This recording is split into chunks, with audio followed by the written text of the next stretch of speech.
perang Ahzab. Dan perang Ahzab ini diabadikan oleh Allah di dalam Quran sehingga menjadi nama satu surat, surat Al-Ahzab, yang artinya golongan-golongan. Al-Ahzab jamak daripada hizib. Hizib itu golongan, Ahzab golongan-golongan. Karena orang-orang kafir bersatu padu untuk menyerang kaum muslimin. Al-Ahzab. Perang ini juga diberi nama dengan Perang Khandaq. Karena dalam peperangan ini Rasulullah sallallahu alaihi wasallam mendapat usulan dari sahabat Salman Al-Farisi untuk membuat Khandaq, membuat parit. Dan peperangan ini jaraknya agak jauh dari perang Bani Nadir. Kalau Ghazwah Bani Nadir itu terjadi pada bulan Rabiul Awal tahun 4 Hijriah. Rabiul Awal 4 Hijriah. Setelah selesai perang Bani Nadir ini, kalau istilah sekarang, Islam di atas angin. Islam di atas angin, tidak ada yang berani ganggu Islam. Benar-benar tampak kemuliaan Islam. Tenang. Suasana sudah tenang, tidak ada yang ganggu. Ketika suasana tenang, tidak ada yang ganggu, maka Rasulullah Muhammad sallallahu alaihi wasallam dan kaum muslimin punya kesempatan sebanyak-banyaknya, seluas-luasnya untuk menyebarkan dakwah Islamiyah. Jadi dakwahnya tidak bisa menyebar kalau nggak ada ketenangan. Ini mumpung suasana tenang, damai, dakwah, menyebarkan dakwah kemana-mana. Juga Rasulullah sallallahu alaihi wasallam berusaha memperbaiki keadaan kaum muslimin, diperbaiki, diatur semuanya. Karena keadaan tenang. Subhanallah. Ini berjalan sampai 1,5 tahun. Sehingga pada bulan Syawal tahun 5 Hijriah, 1,5 tahun setelah perang Bani Nadir, Yahudi itu tidak pernah senang kalau kaum muslimin itu hidup tenang dan damai. Subhanallah. Jadi Yahudi itu tidak pernah merasa tenang kalau melihat kaum muslimin hidup damai, hidup sejahtera. Tidak tenang Yahudi itu. Sakit hati. Sampai-sampai disebutkan di sini yang namanya Yahudi, ya Yahudi. Disebutkan oleh penulis kitab ini Syekh Sofi Rahman Al-Mubarakfuri rahimahullahu taala, walakin tilka hiyal yahud alladzina sammahum al-masih alaihi salam hayyat auladul abai. Tapi itulah yang namanya Yahudi. Sekali Yahudi ya tetap Yahudi. Yang mereka diberi gelar oleh Nabi Isa putra Maryam alaihi salam, Isa al-Masih, sebagai hayyat auladul abai. Yahudi itu adalah ular, anak ular. Yang memberi gelar Nabi Isa. Dan Nabi Isa itu merasakan sendiri kejahatan Yahudi, makar Yahudi, Nabi Isa. Kalau orang Nasrani menyebut Yesus, merasakan betapa diganggu Nabi Isa oleh Yahudi, luar biasa. Sampai puncaknya Yahudi hendak membunuh Nabi Isa. Yahudi itu keterlaluan. Nabi Isa dituduh sebagai waladuz zina, anak zina. Ibunya Nabi Isa perawan suci, Ibunda Maryam, dituduh sebagai pelacur. Subhanallah, Yahudi luar biasa. Sampai puncaknya Nabi Isa mau dibunuh. Kemudian ternyata Nabi Isa oleh Allah diangkat. Wa ma qataluhu wa ma salabuhu walakin syubbiha lahum. Jadi ada orang yang diserupakan dengan Nabi Isa, dan itulah yang dibunuh oleh Yahudi. Dikira Nabi Isa lalu disalib, ya, lalu dikristuskan. Nabi Isa diangkat oleh Allah ke langit. Nanti akhir zaman turun. Jadi Yahudi luar biasa. Ma'asyiral muslimin, jamaah salat maghrib rahimakumullah. Jadi kita jangan kaget ya. Musibah dunia sekarang ini ada di tangan Yahudi. Semua bangsa merasakan kejahatan Yahudi. Mereka bangsa yang sangat rasialis, paling rasialis. Mereka itu kepingin berada di paling atas. Tidak ada yang boleh sama dengan dia, apalagi lebih tinggi dari dia. Sampai mereka mengatakan nahnu abna'ullah wa hibba'u. Kami adalah putra-putra Tuhan dan kekasih-kekasih Tuhan. Orang-orang Yahudi. Kemudian Yahudi setelah kejadian perang Bani Nadir kan mereka diusir. Sebagian tinggal di Khaybar, masih tetap di Jazirah Arabia di dekat Madinah. Sebagian tinggal di negeri Syam, jauh. Mula-mula mereka diberi kesempatan, silakan. Di negeri di Khaybar, fadl. Yang penting jangan ganggu Madinah, jangan ngerusak, jangan ngacau. Tapi tetap enggak tenang. Orang Islam damai, sejahtera, enggak tenang. Sakit hati, marah. Mereka pikir bagaimana menghancurkan Islam wal muslimin. Bagaimana membunuh Muhammad sallallahu alaihi wasallam. Bagaimana memberantas dakwah Islamiyah. Terus mikir gitu Yahudi itu. Ya dipikir seperti itu. Sampai akhirnya mereka membuat muamarat, konspirasi. Membuat persekongkolan. Dan mereka bergerak di balik tabir. Balik tabir. Kalau istilah sekarang apa? Gerakan bawah tanah.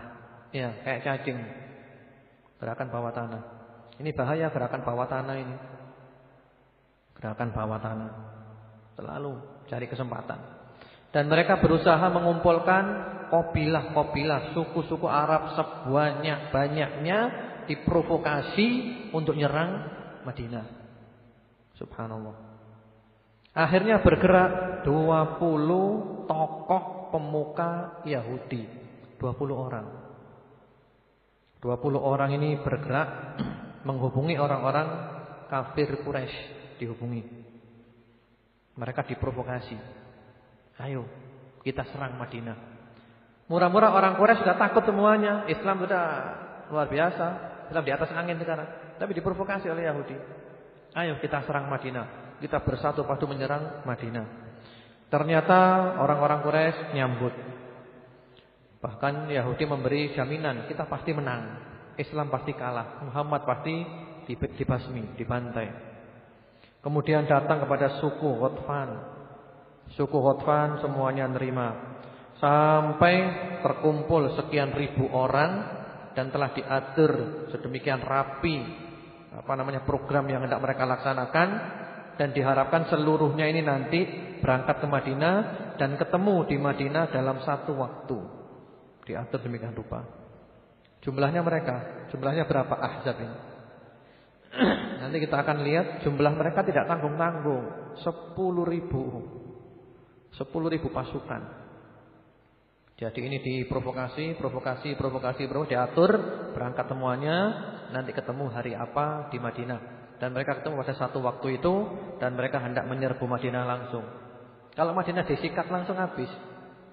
Tapi nanti Allah yang ngatur, wa makaru wa makarullah wallahu khairul makirin. Mereka membuat makar dan Allah membalas makar mereka.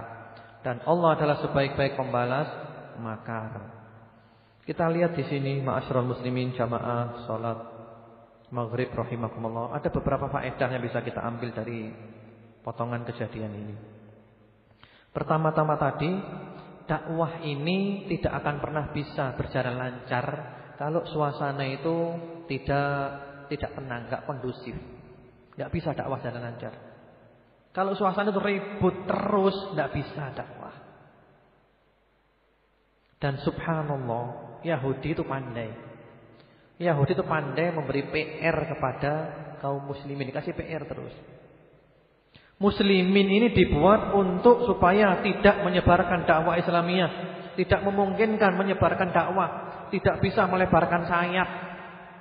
Dikasih PR terus. Disuruh sama kaum muslimin ini apa? Tukaran. Berkelahi sama kaum muslimin, kasih PR terus. Jadi kita harus menyadari, hati-hati tipu daya Yahudi ini. Kadang kita tidak tahu, tidak merasakan, tapi sudah masuk ke dalam tubuh-tubuh kaum muslimin. Dibuat mereka supaya satu sama lain bermusuhan, saling benci, saling menyerang. Ini kita harus waspada. Kita harus waspada. Dan di antara solusi yang terbaik, seandainya ada kesalahpahaman di antara kaum muslimin, ada khilafiyah, ini penting.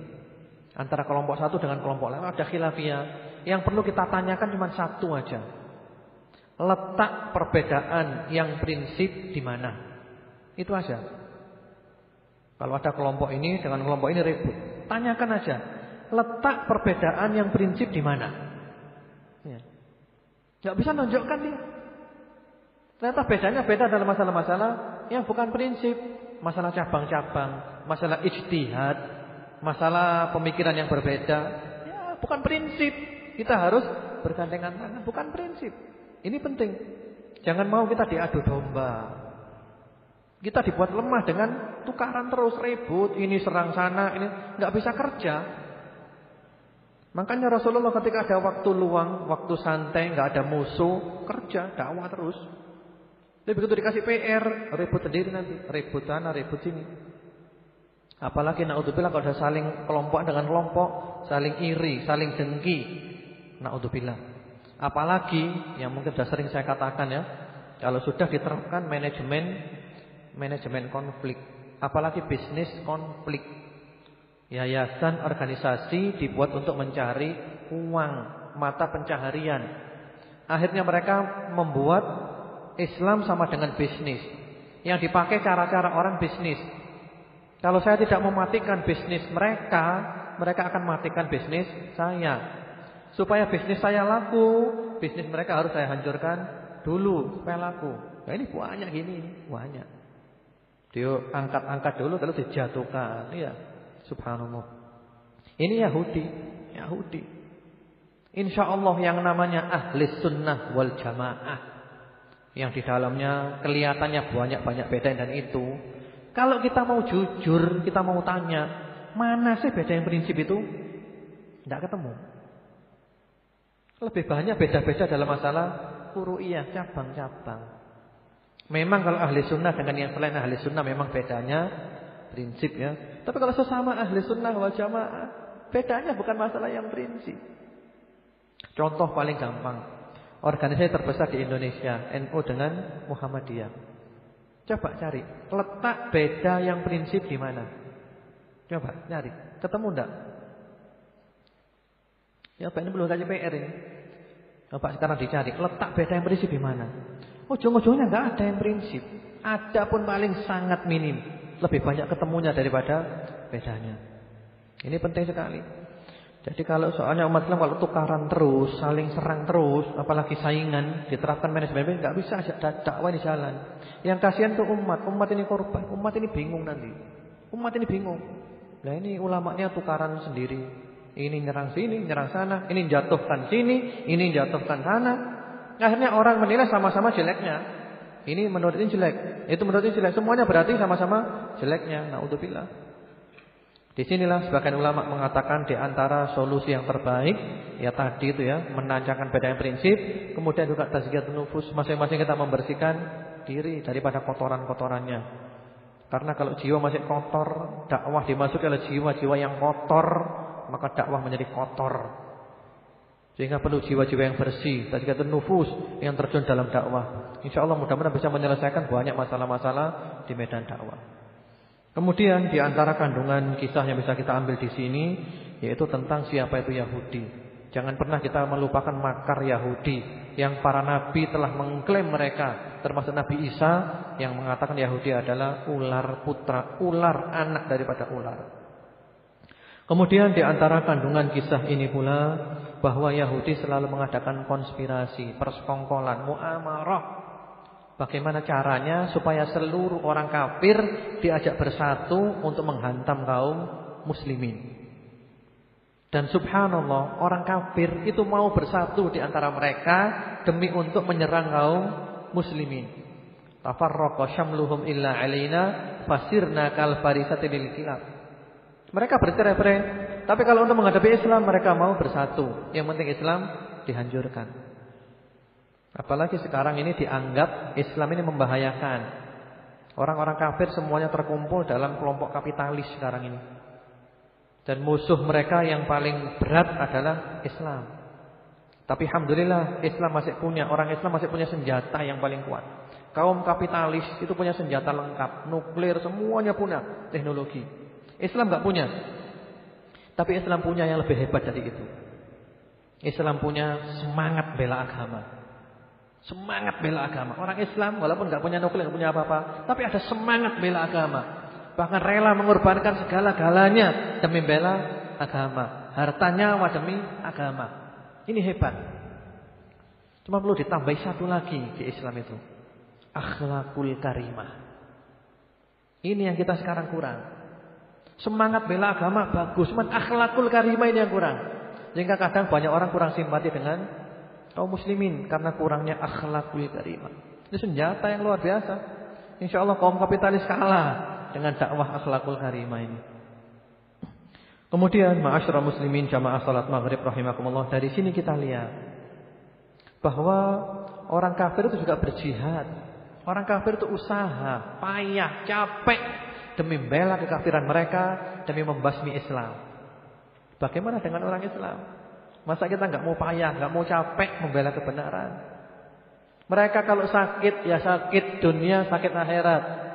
Kalau orang Islam membela kebenaran sakit, maka mengampuni dosa-dosanya, melebur dosa-dosanya. In takunu ta'lamun fa innahum ya'lamuna kama ta'lamun wa tarjuna minallahi ma la yarjun.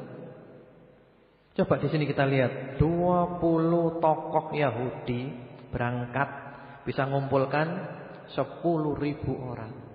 20. Sebenarnya dakwah ini tidak perlu orang banyak untuk menggerakkan. Cukup beberapa gelintir orang yang punya jiwa kuat, yang bisa memotivasi dan punya ilmu memadai, berangkat jadi dakwah ini. Yahudi 20 orang bisa mengumpulkan 10.000 orang. Sebenarnya solusi itu insya Allah ada. Tinggal kita mau enggak bekerja sama. Tiap-tiap negara misalnya ada 20 orang saja. Tiap-tiap negara ada 20 orang yang punya ilmu, yang benar-benar ikhlas dalam dakwah, yang punya jiwa kuat, yang bisa mempengaruhi manusia, ya, diajak kembali kepada Islam yang benar, dakwah siang malam semuanya. Tiap-tiap negara 20 orang. Sudah, masya Allah. Dunia menjadi negara Islam. Keamanan di mana-mana. Kemudian setelah itu, ma'asyiral muslimin jamaah salat maghrib rahimakumullah, setelah mereka mengadakan muamarah konspirasi atau persekongkolan ini, ternyata sampai pula berita ini kepada Rasulullah sallallahu alaihi wasallam, dan sampai pula pergerakan mereka menuju Madinah kepada Rasulullah sallallahu alaihi wasallam. Langsung Rasulullah mengumpulkan sahabat. Dikumpulkan sahabat, musyawarah. Jadi Islam ini agama musyawarah. Bahkan di Quran ada satu ayat yang merupakan kaidah dalam musyawarah. Wa amruhum syura bainahum, musyawarah. Rasulullah kumpulkan para sahabat. Ayo bagaimana ini? Kaum kafir bergerak dengan pasukan yang sangat banyak. Apa yang kita lakukan? Ada beberapa usulan. Kemudian ada usulan dari sahabat Salman Al-Farisi radhiyallahu ta'ala anhu. Ya Rasulullah, kami dulu di negeri Persia biasa menghadapi pasukan seperti ini dengan membuat khandak, membuat parit. Bagaimana ya Rasulullah kalau kita membuat khandak, membuat parit ini? Akhirnya semua sahabat setuju dan Rasulullah sallallahu alaihi wasallam setuju. Jadi sahabat Salman ini dari Persia. Tapi karena Islam dengan ikhlas, bahkan sahabat Salman ini mencari Islam, mempelajari semua agama Yahudi, Nasrani, tidak puas ketika belajar Islam, dia puas dan masuk Islam. Kita perlu mempelajari, baca buku-buku tentang sejarah Islamnya Salman Al-Farisi, pencarian kebenaran sampai ketemu Islam yang benar. Sahabat Salman dari Persia, bukan orang Arab, tapi derajatnya sangat tinggi. Islam ini bukan agama rasialis. Kalau ada orang mengajarkan ajaran rasialis, itu bukan ajaran Islam. Di dalam Islam manusia itu sama. Silakan buka Al-Quran, dan Al-Quran tidak bisa dibantah oleh apapun. Surat Al-Hujurat, ya ayyuhan nas, inna khalaqnakum min dzakarin wa untha waja'alnakum syu'uban wa qabaila lita'arafu inna akramakum 'indallahi atqakum. Hai manusia, kami telah menciptakan kamu dari laki-laki dan perempuan, kemudian berkembang biak menjadi bersuku-suku, berbangsa-bangsa. Untuk apa? Untuk saling mengenal. Bukan saling membanggakan, saling mengenal. Kulit hitam, kulit putih, kulit merah, bangsa Arab, bangsa Indonesia, bangsa Cina, Eropa, semuanya saling mengenal. Inna akramakum indallahi atqakum. Ini kita pegang. Sesungguhnya yang paling mulia di antara kamu di sisi Allah adalah yang paling takwa di antara kamu. Ini kita bicara di sisi Allah. Kalau di sisi manusia, yang paling mulia siapa? Yang paling mulia siapa? Siapa? Siapa? Ini. Yang paling mulia yang banyak uangnya. Ya, keturunannya bangsawan tidak punya uang ya hina. Ya, orang hina, keturunan hina tapi punya uang ya mulia. Kalau dari manusia ini, wah ukurannya. Inna akramakum indan nasi aghnakum. Sesungguhnya yang paling mulia di antara kamu di sisi manusia adalah yang paling kaya di antara kamu.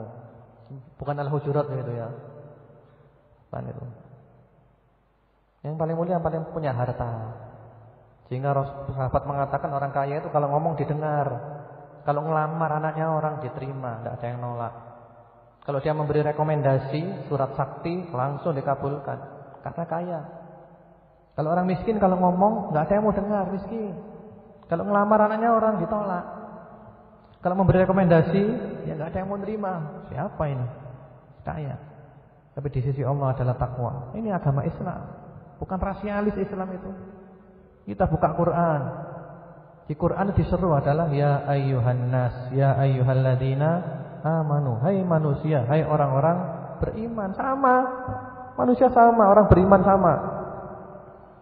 Kemudian juga dalam hadis Rasulullah sallallahu alaihi wasallam mengatakan la fakhra li arabiyyin ala a'jamiyyin wa fi riwayah li aswad ala ahmar illa bit taqwa. Kullukum min Adam wa Adam min turab. Tidak ada kebanggaan antara orang Arab dengan selain Arab. Dengan orang Ajam. Ajam itu selain Arab. Tidak pula antara kulit hitam dengan kulit merah. Kulit merah ini artinya Persi. Semuanya sama. Arab, selain Arab, Persi, semuanya sama. Kamu semua dari tanah. Kamu semua dari Adam. Dan Adam dari tanah. Yang membedakan hanya takwa. Yahudi itu rasialis. Kalau selain Yahudi itu namanya Goyim menurut mereka ya. Selain Yahudi namanya Goyim, bangsa Goyim, bangsa selain Yahudi. Islam tidak ada. Islam itu sama semuanya. Salman Al-Farisi dari Persia, bukan orang Arab. Tapi Rasulullah sallallahu alaihi wasallam mengatakan Salmanu minna ahlul bait. Salman adalah ahlul bait kita, keluarga kita. Karena takwa Masya Allah luar biasa. Termasuk ini usulannya diterima untuk membuat kondak, membuat parit. Jadi Islam bukan agama rasialis. Akhirnya waktu itu mulai pembangunan parit. Dan alhamdulillah Madinah sangat membantu sehingga membuat paritnya tidak terlalu banyak. Karena kalau membangun parit memuteri Madinah ya repot ya. Tapi ternyata Madinah dibantu. Di Madinah itu banyak daerah Al-Harrat. Harrat itu dikelilingi oleh batu-batu hitam yang tajam, yang tidak bisa dilewati oleh onta atau kuda. Jadi Madinah dikelilingi daerah namanya Harrat, batu-batu hitam. Nanti kalau bapak-bapak, ibu-ibu ke Madinah, ya silakan dilihat pinggir kanan, kiri jalan. Itu banyak batu-batu hitam. Itu namanya Harrat, hitam yang tajam dan panas. Yang mana kalau dilewati onta, kuda nggak mampu, sakit kakinya, nggak bisa. Itu dari mana-mana, dari timur, dari barat, kemudian juga dari selatan, sehingga yang mungkin dimasuki oleh kuda atau onta oleh pasukan hanya dari utara. Yang mana utara itu jaraknya sekitar beberapa mil saja. Lalu Rasulullah SAW menggali parit yang ada di sebelah utara ini, sehingga nanti galiannya nyambung ke sebelah timur dan ke sebelah barat. Jadi gali paritnya enggak terlalu jauh, beberapa mil saja. Atau sekitar 1 mil. 1 mil berapa kilo? 1,5 kilo ya, kurang lebih. Cuma 1,5 kilo bikin parit galian yang dalam. Dan waktu itu dibagi tugas yang mana saat itu yang kerja bangun parit sekitar 1.000 sahabat Rasulullah SAW. Bangun parit. Ini dalam keadaan musim dingin, tidak ada makanan. Subhanallah. Jadi sahabat ini kerja betul. Musim dingin tidak ada makanan.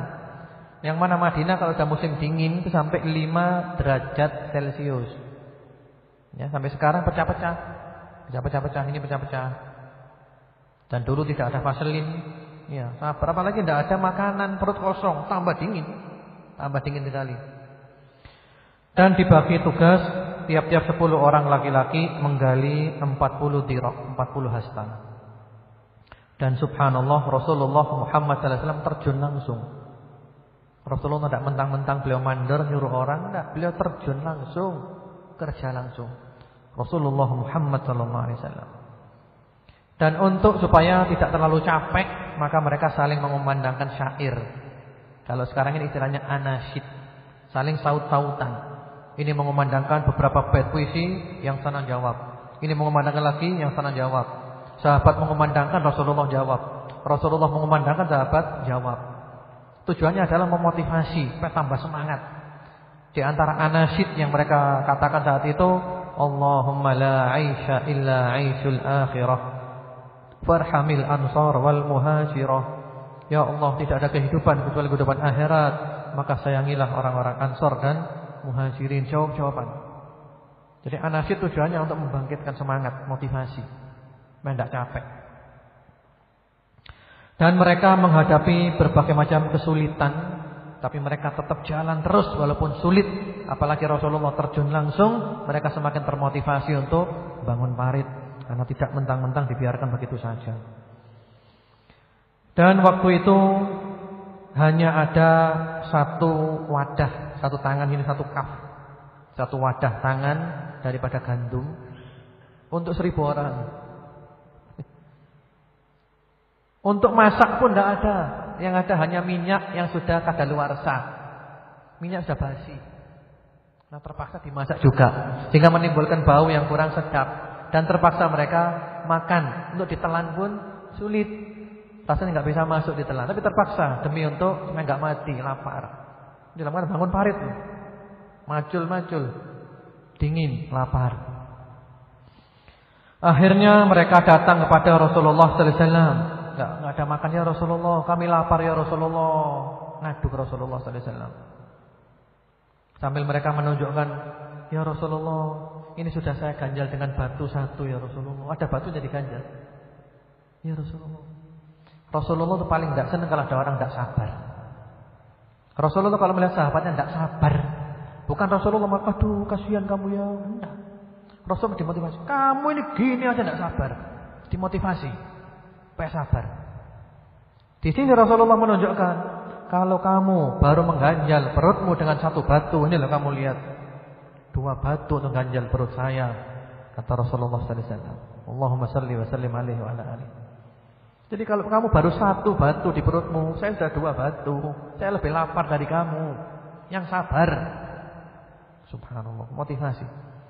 Rasulullah paling tidak senang kalau ada sahabatnya mengadu tidak sabar. Dan Rasulullah tidak serta-merta melembek, enggak ada, yang sabar. Harus tegar orang lagi. Termasuk seperti ketika sahabat Khabbab bin Al-Arab datang kepada Rasulullah sallallahu alaihi wasallam ketika periode Mekah. Sahabat Khabbab dibakar, dipanggang punggungnya. Sampai yang mematikan api itu cairan-cairan punggungnya. Dan sahabat Umar melihat sendiri bekas bakaran di punggung sahabat Khabbab.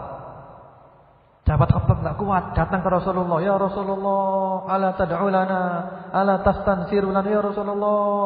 Doakan kami ya Rasulullah, mintalah tolong untuk kami ya Rasulullah. Enggak sabar. Rasulullah bukan aduh kasihan kamu ya, enggak. Kamu ini belum ada apa-apanya.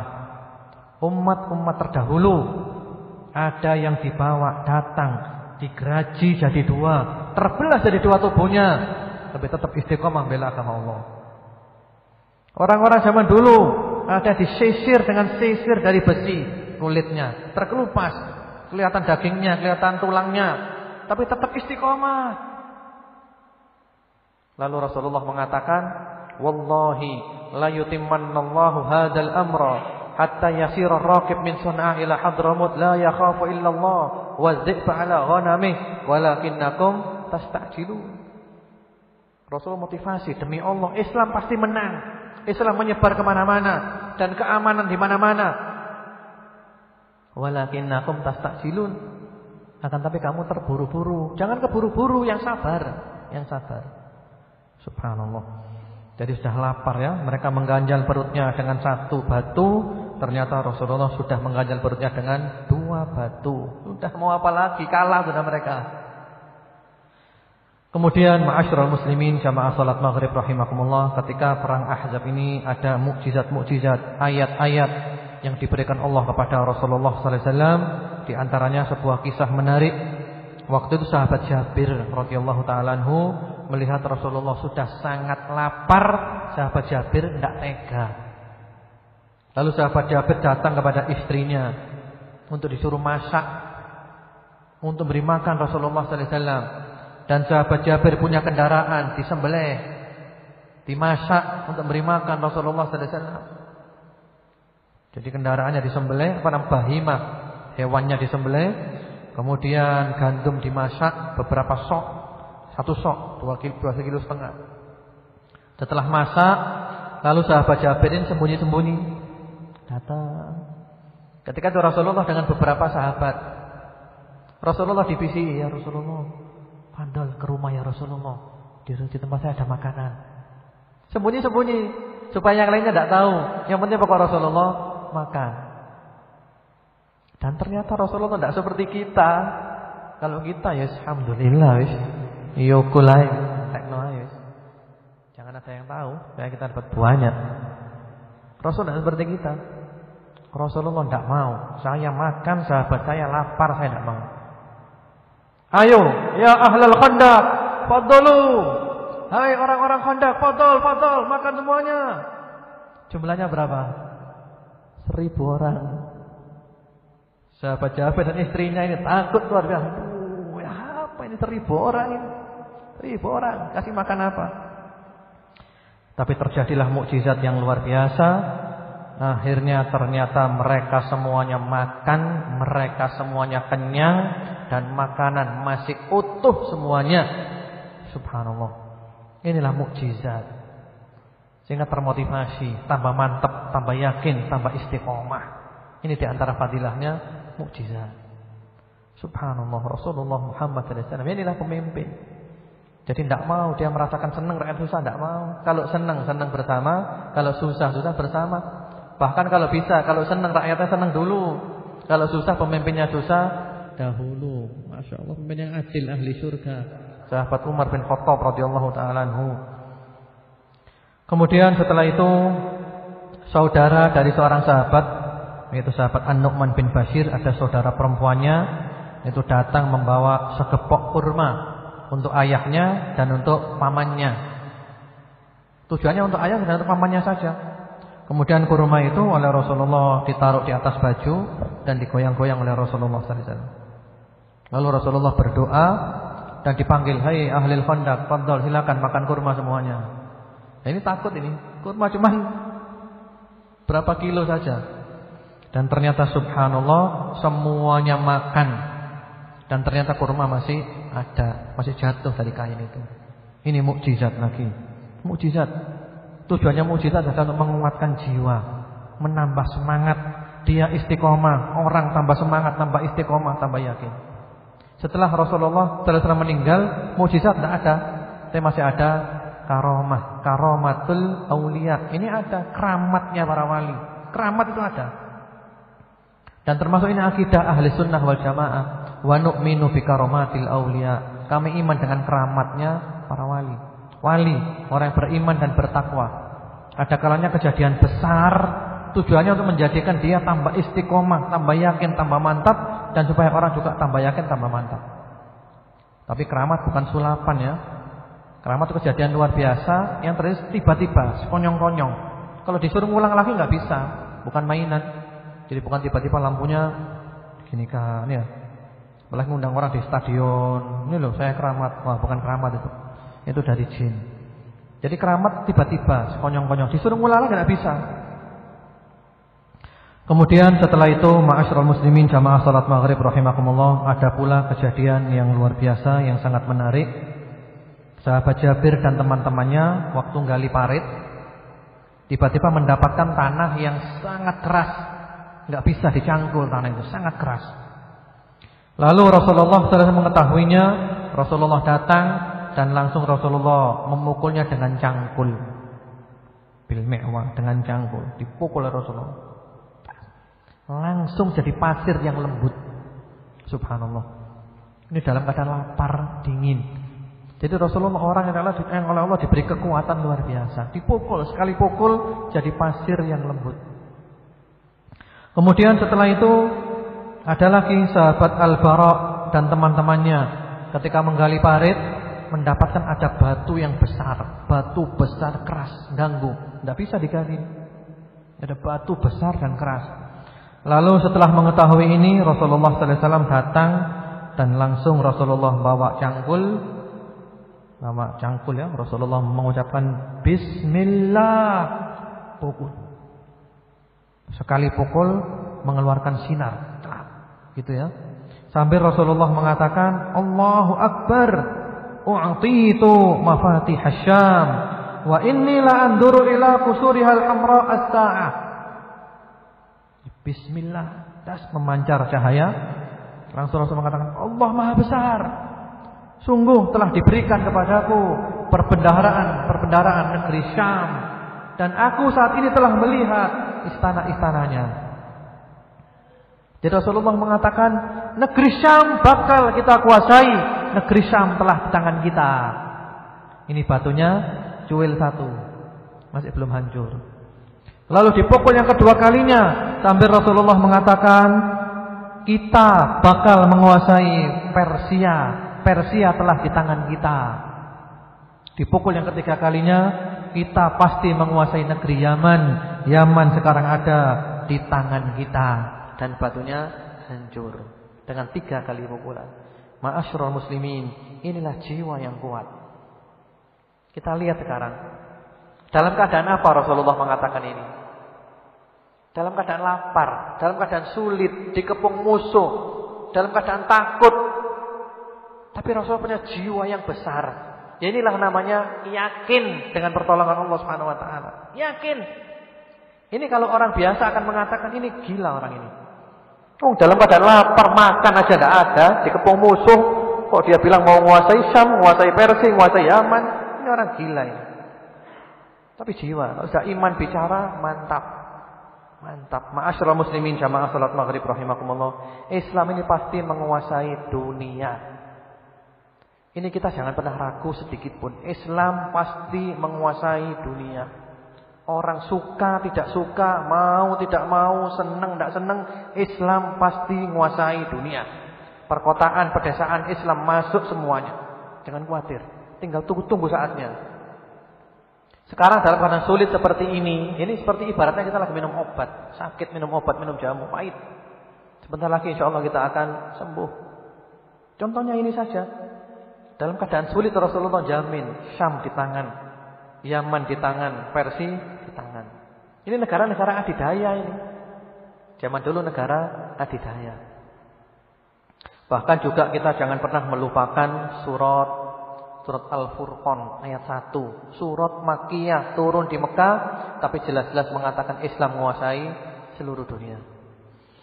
Kemudian setelah itu berangkatlah orang-orang Quraisy. Mereka berangkat dengan pasukan yang sangat banyak dan senjata yang lengkap. Mula-mula Quraisy keluar dengan membawa 4.000 pasukan, dengan 300 pasukan berkuda dan 1.000 onta. Senjata lengkap. Mereka dipimpin oleh Abu Sufyan, tokoh kafir Quraisy, masih belum masuk Islam, dan yang membawa benderanya namanya Utsman bin Talha bin Abi Talha Al-Abdari. Berangkat. Kemudian dari suku Ghatfan bersama rombongannya dari ahli Najd, penduduk Najd, keluar 6.000 dengan 4.000, 10.000. Ini kalau semuanya langsung nyerang Madinah, habis Madinah. Mungkin 10.000 lebih banyak daripada jumlah penduduk Madinah saat itu.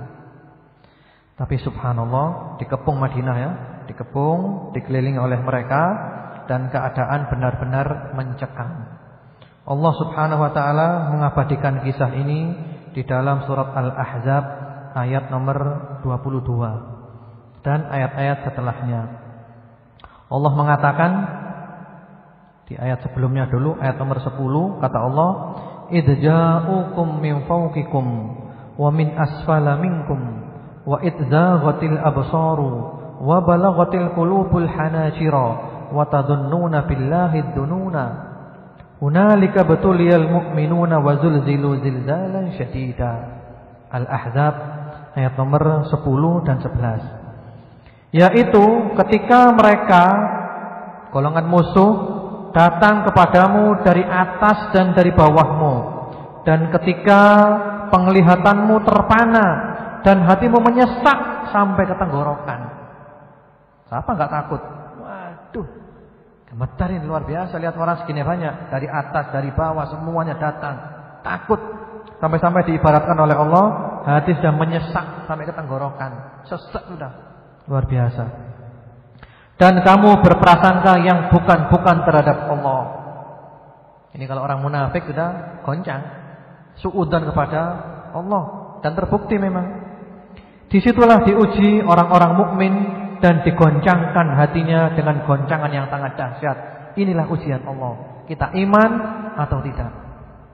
Ternyata orang-orang beriman, Masya Allah, orang-orang beriman, ma'asyiral muslimin jamaah salat maghrib rahimakumullah, orang-orang beriman hanya mengatakan di ayat nomor 22, "Walamma ra'al mu'minuna al-ahzaba qalu hadza ma wa'adana Allah wa rasuluhu wa sadaqallahu wa rasuluhu wa ma zadahum illa imanan wa taslima." Subhanallah, ini orang beriman. Ya. Dan ketika orang-orang mukmin melihat golongan-golongan yang bersekutu itu, mereka berkata, inilah yang dijanjikan Allah dan Rasul-Nya kepada kita, dan benarlah Allah dan Rasul-Nya, dan yang demikian itu menambah keimanan dan keislaman mereka. Orang mukmin ketika lihat pasukan musuh banyak, bukan tambah takut. Inilah janji Allah, inilah janji Rasulullah, inilah kemenangan Islam, inilah kehancuran mereka. Subhanallah. Tambah yakin, tambah mantap karena iman. Orang munafik kebalikannya. Orang munafik diabadikan oleh Allah Subhanahu wa taala di ayat nomor 12. Kata orang munafik, idh yaqulul munafiquna walladzina fi qulubihim marad ma wa'adana Allah wa rasuluhu illa ghurura. Dan ingatlah ketika orang-orang munafik dan orang-orang yang hatinya berpenyakit berkata, yang dijanjikan Allah dan Rasulnya kepada kami hanya tipu daya belaka. Waduh, kita dibohongi sama Muhammad ini. Katanya kita bakal menang, katanya kita bakal berkuasa. Lah buktinya kita dikepung oleh musuh sekarang ini. Kita dibohongi Allah, kita dibohongi Rasulullah.